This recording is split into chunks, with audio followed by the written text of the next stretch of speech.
ప్రణాళికతో ఈ హైడ్రాని ఉపయోగించకపోతే నిజంగానే డ్రాగన్ అయింది. డ్రాగన్ కావద్దు మీరు. డ్రాగన్ కాకుండా అది ప్రజలకు, తెలంగాణకు, రాష్ట్రానికి, రాష్ట్ర ప్రయోజనాలకు ఉపయోగదాయకంగా ఉండాలి. ఉండాలంటే ఏమిటి? మీకు ఉన్నటువంటి కాన్సెప్ట్ ఏమిటి? ఇప్పుడు నాగార్జునది ఓకే, దాన్ని డిమాలిష్ చేశారు. సో ఆయన కోర్టులో తేల్చుకుంటాడు. నాగార్జున లాంటి పెద్ద బిగ్ విగ్స్ అంటారు చూసారా, పెద్ద ఘరానా మనుషులైతే ఓకే, మీరు ఫైట్ చేసుకోండి, పర్వాలేదు. అటువంటి ఎవరు ఉన్నా కూర్చేయాల్సిందే. కానీ అతనిది తప్ప ఒప్ప నేను చెప్పను, కానీ నాగార్జున నాది రైట్ అంటున్నాడు, నేనేం తప్పు చేయలేదు అంటున్నాడు. Let him decide, let him take the course in to the కోర్టులు డిసైడ్ చేస్తాయి. ఒకవేళ ఆయన పడగొట్టినా ఇబ్బంది లేదు, ఎందుకనంటే మళ్ళీ కట్టుకోగలుగుతారు. అట్లనే ఈ గవర్నమెంట్ ఇంపార్షియల్గా అనిపించుకోవాలంటే ఇప్పటివరకు నాగార్జునతో ఒకటి జరిగింది, దానం నాగేంద్రతో ఒకటి జరిగింది. ఇంకా చాలామంది ఉన్నారు ఇందులో, పెద్ద పెద్దవాళ్ళు చాలామంది. అంటే మంత్రుల స్థాయిలో ఉండేవాళ్ళు ఉన్నారు, లేకపోతే గత మంత్రులు ఉన్నారు, అలాగే పెద్ద పెద్ద వ్యాపారస్తులు ఉన్నారు. అటువంటివన్నీ కూడా లిస్ట్ అవుట్ చేయండి. లిస్ట్ అవుట్ చేసి ఇదిగో ఇది ఎట్లయినా కోర్టు కూడా మీకు వ్యతిరేకంగా ఇవ్వట్లేదు. వీళ్ళు these are the people who occupied the lands of lakes or tanks అని అనౌన్స్ చేయండి. మేము వీళ్ళ జోలికి వెళ్తున్నాం, వీళ్ళని వదిలిపెట్టమని చెప్పడం తప్పేం లేదు. కానీ ఈ పేరుతో మీరు ఎవరి జోలికి వస్తారో తెలియక చిన్న వాళ్ళు భయపడిపోతున్నారు. అందువలన ఇప్పుడు in principle we welcome, so in practice we advise them to be careful. వాళ్ళని జాగ్రత్తగా ప్రభుత్వం ఉండాల్సిన అవసరం ఉంది. దీంతో పాటు ఇంకా చాలా చెరువుల కింద ఆక్రమణకు గురైన భూములే కాకుండా హైదరాబాదు విలువ కలిగినటువంటి నగరం అవటం వలన గత అనేక పర్యాయాలు అనేక ప్రాంతాల నుంచి అనేక పలుకుబడులు కలిగిన వాళ్ళు ఆయా ముఖ్యమంత్రుల కాలంలో, ఆయా ప్రభుత్వాల సమయంలో వాళ్ళ అండదండలతో బయట ప్రాంతాల నుంచి కూడా ఇక్కడికి వచ్చి ఇక్కడ వందల ఎకరాలని ఫామ్ హౌస్ల పేరుతోనూ ఇంకో పేరుతోనూ ఆక్రమణ చేసుకున్న వాళ్ళు ఉన్నారు. వాళ్ళ లిస్టులు బయట పెట్టాలి. వాళ్ళ లిస్టులు బయట పెడితే ఇప్పుడు ఓన్లీ ఇది ట్యాంక్స్కే పరిమితం అవుతుంది, చెరువులకి. దాంతోపాటు అసలు మొత్తం ఎంతమంది, అసలు ఎంత ఆక్రమణకు గురైంది, హైదరాబాద్ నగరంలో కబ్జాలకు గురైన భూమి ఎంత, అది దేవాలయం భూములు కానివ్వండి, వక్ఫ్ భూములు కానివ్వండి, లేకపోతే గత కాలంలో అమాయకంగా ఉన్నటువంటి వాళ్ళది ఇవన్నీ మార్చేసి ధరణి పేరుతో మింగేసిన భూములు కానివ్వండి, ధరణి పేరుతో కూడా చాలా మింగేశారు కదా, ఈ భూములు కానివ్వండి, మొత్తంగా ఒక వైట్ పేపర్ తీస్తే బాగుంటుంది అనేది మా అభిప్రాయం. అలా తీస్తే ఒక క్లారిటీ వస్తుంది, ఎవరు దొంగ, ఎవరు నిజాయితీ పరుడు, ఇవన్నీ కూడా క్లారిటీ వస్తుంది. ఆ విధంగా చేయటం ద్వారా ప్రజల్లో కూడా విశ్వాసం వస్తుంది. అలా చేయకపోతే అసలు గందరగోళంగా ఉంది. ఎవరు జోలికి వెళ్తారో తెలియదు, నెంబర్ 1. నెంబర్ 2, ఇక్కడ మీరు కూర్చే వాటిలోనూ, కూర్చాలనుకున్న వాటిలోనూ చిన్న వాళ్ళు ఉన్నారు, తర్వాత మధ్య తరగతి వర్గీయులు ఉన్నారు. చిన్నవాళ్ళు మేబీ వాళ్ళు ఆక్యుపై చేసుకుని ఉండొచ్చు, అంటే నివాసానికి. అటువంటి వాళ్ళైనా సరే మీరు ఆల్రెడీ 58, 59 జీవోలు తీసుకొచ్చారు. అటువంటి వాళ్ళకి మీరు పునరావాసం కల్పించకుండా వాళ్ళని తీసేయద్దు. It is our prime demand. అదే పద్ధతితో మధ్య తరగతి వర్గీయులు కొనుక్కున్నవి ఉంటే, వాళ్ళు కష్టార్జితంతో కొనుక్కున్నారు, వాళ్ళకి తెలవదు. అటువంటి వాళ్ళకి సంబంధించి ఆ భూముల పైన అసలు అమ్మిన వాడు ఎవడు ముందు he must be booked against his criminality. అదే పద్ధతిలో ఆయనతో పాటు అసలు పర్మిషన్స్ ఎవరు ఇచ్చారు? అప్పుడు బిల్డింగ్ డిపార్ట్మెంటా, మున్సిపల్ డిపార్ట్మెంటా, రెవెన్యూ డిపార్ట్మెంటా? అంటే అందరిని తీసుకురావాల్సిందే, అందరిని బుక్ చేయాల్సిందే. ఈ అమాయకుడిని కొనుక్కున్నాడు కాదు మనం, వీడిని కాదు మనం ఇబ్బంది పెట్టాల్సింది. వాళ్ళందరినీ బుక్ చేయాలి, ఇతనికి కాంపెన్సేషన్ ఇవ్వాలి, ఇంకో చోట చూపెట్టాలి. ఇది గవర్నమెంట్ నాకేం సంబంధం అంటే కుదరదు, గవర్నమెంట్ బాధ్యత ఇది. ఆ విధంగా అది రెండో అంశం. ఒకటి పేదవాడిని, రెండోది కొనుక్కున్నవాడిని చేయాలి, వాళ్ళిద్దరిని కాపాడవలసిన బాధ్యత ఈ ప్రభుత్వాలు. మూడోది ఏంటంటే కొన్ని చెరువులు పనికిరావు. దానిలో ఇప్పుడు మా దగ్గర నాగార్జున సాగర్ ప్రాజెక్ట్ భూములని ఉంటాయి, అటు ఇటు మొత్తం అయిపోయింది. అంటే బిగినింగ్లో ఎండింగ్లో ఇది పారుదారు ఉండదు, ఓన్లీ మధ్యలో వేసుకున్నట్టు లేపుతున్నారు అనుకోండి, దానివల్ల ఉపయోగం ఉండదు. దాన్ని ఏదో రెగ్యులైజ్ చేయాలి. దానివలన ఆ నాగార్జున సాగర్ ప్రాజెక్టు కానీ లేకపోతే చెరువులు కానీ తిరిగి పునరుద్ధరణకి అవకాశం ఉంటే ఖచ్చితంగా తీసేయాలి. పునరుద్ధరణకి అవకాశం ఉన్నప్పుడు తీసేస్తే అయితే వాళ్ళకి ఇప్పుడు నేను చెప్పినట్లుగా ప్రాధాన్యతను అనుసరించి వాళ్ళకి ఏర్పాటు చేయాలి. ఈ నాలుగో అంశం ఏంటంటే అవి చెరువులుగా ఉపయోగపడతాయి అనుకుంటే తీసేసి ఇంకో చోట కట్టేయండి. చెరువులుగా ఉపయోగపడనప్పుడు దొంగ ఆక్రమణలుగాను ప్రభుత్వ కార్యాలయాలకి డిఫరెన్స్ ఉంటుంది. అది ఒకటి గమనంలో తీసుకోవాలి. ఐదో పాయింట్ ఏంటంటే నెక్లెస్ రోడ్లు అవి ఇవి అంటున్నారు. అది ఇప్పుడు అది ఒకదాని కూడా పొంతలేని ఆర్గ్యుమెంట్ అని. ఇప్పుడు నువ్వు దొంగ అని చెప్పి నీ దొంగ సొమ్ము లాక్కోవాలంటే నేనే కాదు దొంగ, వాడు కూడా దొంగ అన్నట్లు చెప్తున్నారు. అది రోడ్డు ప్రజలు వాడుకుంటున్నారు. దానివల్ల చెరువుకి ఏదన్నా ఇబ్బంది అయినా సరే ప్రత్యామ్నాయం చూడాల్సిన దగ్గర అటువంటి వాటి జోలికి వెళ్ళదు. బిల్డింగ్లు ఏమైనా ఉంటే మాత్రం తీసి మళ్ళీ ఇంకో చోట కట్టుకోవాలి ప్రభుత్వం. ఇదే సమయంలో అనేక రకాల వాదనలు వినిపిస్తున్నాయి. ఒకళ్ళు మీరు పాత సిటీ వైపు వెళ్ళండి దమ్ముంటే అని, ఇంకోళ్ళు ఇంకో రకంగా డైవర్ట్ చేస్తున్నారు. నేను అనేది ఏంటంటే చట్టం ముందు అందరూ సమానమే. గవర్నమెంట్గా నేను అనుకుంటున్నా ధైర్యంగానే పోతారనుకుంటున్నాను. ఏ ఒక్కరిని స్పేర్ చేసినా నువ్వు చేసిన మంచి అంతా పోయింది. రేవంత్ రెడ్డి గారికి నేను సలహా ఇస్తున్నా, నువ్వు 99 మంచి చేయి, ఏ ఒక్కటి స్పేర్ చేసినా అది ఎవరినైనా కానీ పోయింది. అందువలన ఇవాళ నేను ఇంతకుముందే చెప్పినట్టుగా అదంతా ఒక పద్ధతిలో ఎవరెవరి ఆక్రమణకు గురై ఉన్నాయో ముందు ఒకటి వైట్ పేపర్ రిలీజ్ చేయండి. చేసినప్పుడు ప్రజలకు విశ్వాసం వస్తుంది, వీళ్ళు కూడా తీసేస్తారు అవి కూడా.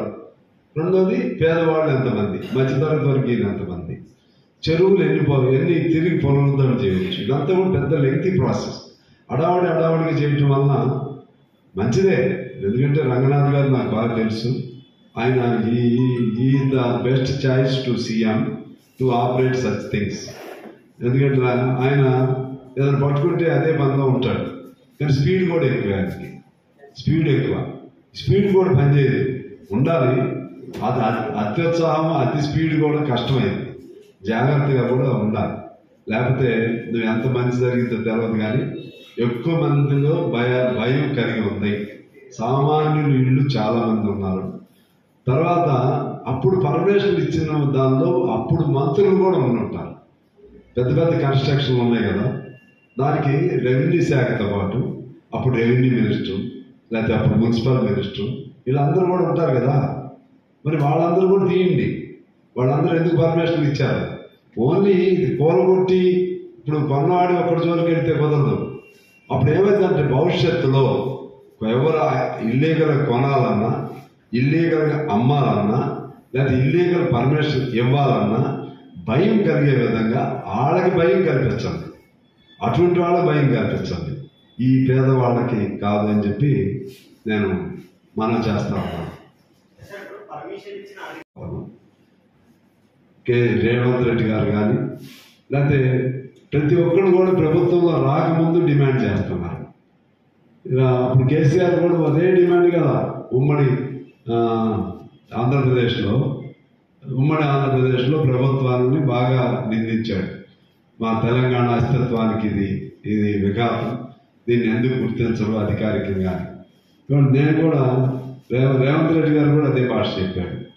కాంగ్రెస్ పార్టీ మళ్ళా అప్పుడు కాంగ్రెస్ మీద టీఆర్ఎస్ ఉన్నప్పుడు ఈ కాంగ్రెస్ వారు ఉన్నప్పుడు వీరు అమలు చేయాలంటారు, వీరు ఉన్నప్పుడు వారు అమలు చేయాలంటారు, అధికారికి గుర్తించాలంటారు. వారు చేయరు, వీరు చేయరు అంటే ఏంటి? ఇద్దరు తప్పు ఉన్నట్లే కదా. అందుకే మేము నిజమైన వారసులు ఎవరైతే ఆ పోరాటానికి మేము కమ్యూనిస్టులు, మేమంటే ఆ త్యాగాలు మేము చేయకపోయినా మా పెద్దలు చేసిన త్యాగాల ఫలితమే 4,500 మంది మరణించారు ఆ పోరాటంలో.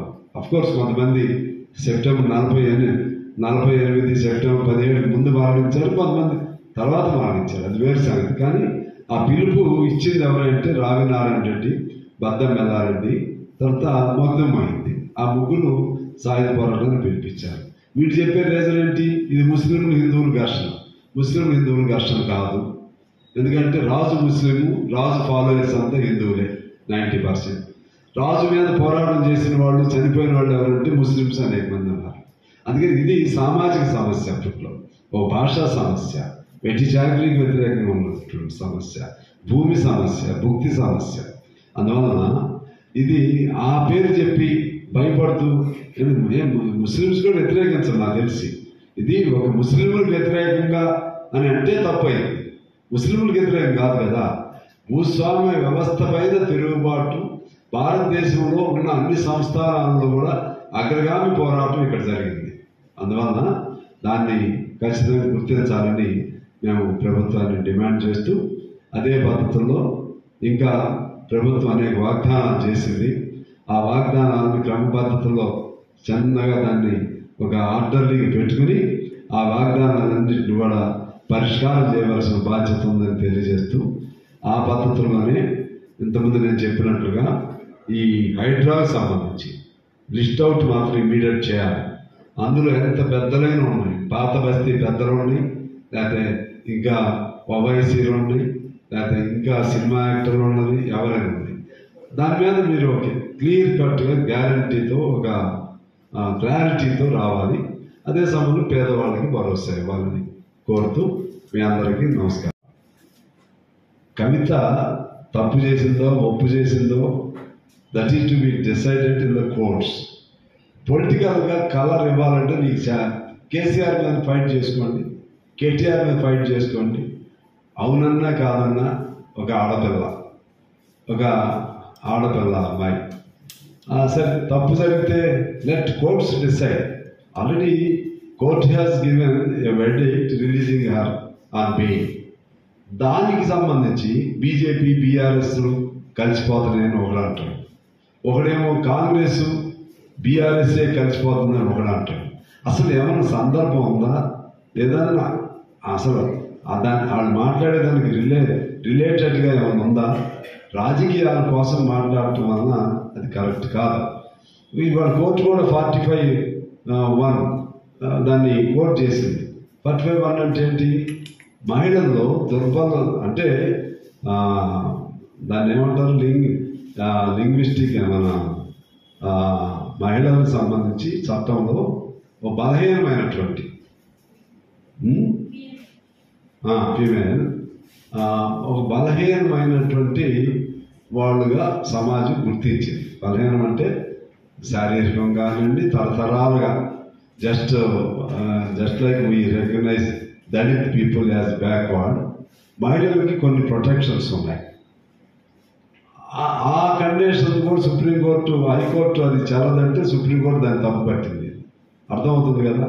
అందుకని అమ్మాయి ఆఫ్టర్ ఆల్ ఒక మదర్, ఒక ఆడపిల్ల, అంత కక్ష నువ్వు చట్టం నేనేం తప్పు పట్టను.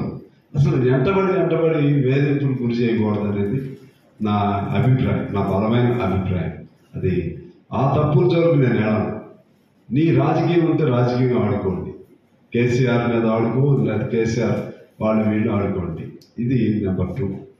నెంబర్ 3, ఈ రుణమాఫీకి సంబంధించి గవర్నమెంట్లో క్లారిటీ లేదు, అసలు క్లారిటీ లేదు. 31,000 కోట్ల లేకుంటే 40,000 కోట్ల, అప్పుడెంత ఇప్పుడెంత? నేను అంటాను గవర్నమెంట్కి ఇబ్బందులు ఉన్నాయి, నో డౌట్. ఎందుకంటే అనౌన్స్ చేశాం, ఇది ఎంత వచ్చింది, ఇంతవరకు ఇచ్చేసాం, రిమైనింగ్ ఇస్తాం, లెక్క ఉంది, తెయ్యాలి మేము. దానికి రేషన్ కార్డు లేకపోతే కిసాన్ అనేది సమ్మాన్, అక్కడ లోన్ వచ్చి అక్కడ వాడు రైతు బంధు లాంటిది అక్కడ అప్లై అయితే ఇవ్వం. ఇవన్నీ అనవసరం మాటలు.